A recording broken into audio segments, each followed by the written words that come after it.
ভারতের বিপক্ষে 2 ম্যাচের টেস্ট সিরিজ খেলতে গতকাল দেশ ছেড়েছে বাংলাদেশ ক্রিকেট দল। সম্প্রতি পাকিস্তানের বিপক্ষে তাদেরই মাটিতে সিরিজ জেতায় স্বাভাবিকভাবেই এবার আত্মবিশ্বাসটা বেশি থাকবে টাইগারদের। আর তাই ভারত শক্তিশালী দল হলেও তাদের বিপক্ষে এবার লড়াইটা হাড্ডাহাড্ডি হবে, এমনটাই প্রত্যাশা টাইগার অধিনায়কের।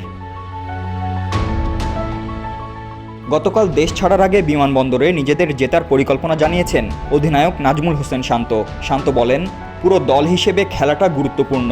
আমরা চেষ্টা করব যাতে ভালো ক্রিকেট খেলা যায়। বাংলাদেশ দল জিতুক, এটাই পরিকল্পনা। সেই লক্ষ্য নিয়েই আমরা মাঠে নামব। আর আমি নিজেও ভালো প্রস্তুতি নিতে পেরেছি। সর্বোচ্চ চেষ্টা করব দলের হয়ে অবদান রাখার।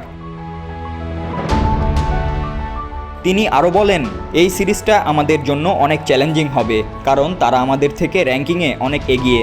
আমাদের জন্য সবচেয়ে গুরুত্বপূর্ণ 5 দিন ভালো ক্রিকেট খেলা, কারণ বেশিরভাগ ম্যাচ শেষ দিনে গিয়ে ফলাফল হয়। তাই শেষ দিন পর্যন্ত খেলা নিতে পারলে আমরা হয়তো একটা সুযোগ পাব। শান্ত বলেন, কী ধরনের পরিকল্পনা করা প্রয়োজন সেটাই আমাদের জন্য গুরুত্বপূর্ণ।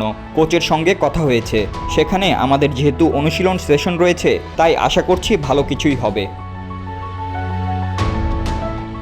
পাকিস্তানের বিপক্ষে সিরিজ জেতায় এবার বাংলাদেশকে বেশ গুরুত্বের সাথেই দেখছে ভারত। আর তাই তো এবার পূর্ণ শক্তি নিয়েই নামছে তারা, যেখানে থাকছেন বিরাট কোহলি, রোহিত শর্মার সাথে জাদেজা, বুমরার মতো তারকারা। ভারতের বিপক্ষে 2 ম্যাচের টেস্ট সিরিজ ও 3 টি-20 খেলবে বাংলাদেশ।